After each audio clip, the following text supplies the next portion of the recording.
Maayong adlaw na po diha sa inyuhang tanan. Uhahay! Shoutout tayo sa nag-ingon diha nga wa daw mi angay nga mga taga-bukid. Sure lang, angayan kaya mi. Hoy! Bitaw sa tinuod lang dol no. Malipayon gihapon mi dol nga taga-bukid mi dol. Hapsay among paminaw, malinawon ang tanan. Bugnaw nga mga hangin ang among matagamtaman.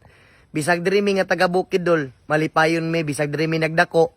Malipayon kay mi, kay siyempre diri man pud mi naglami. Og pasayloay day mi dol og kanang kuan kanang dili kimi makasabay diha usahay sa inyong lugar sa syudad. Kay siyempre lahi-lahi man gud pamaagi sa kinabuhi og lahi-lahi pud ta og kanang kasanayan. Ana magina ang kinabuhi no. Munang okay ra dol, wala problema sa muha. Bisag taga-bukid mi, proud kay mi anak dol. Wala na mo na ginakaulaw nga taga-bukid mi.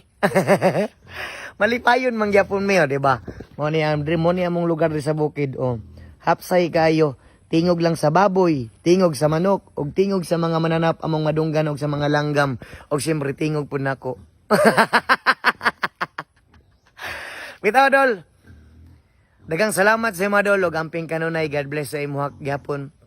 Bisag inganay mong pagtan-aw diri sa amo ang mga taga-bukid. Okay ra sa ba, walay problema dol. Parihara man gyapon ta tao. Daghang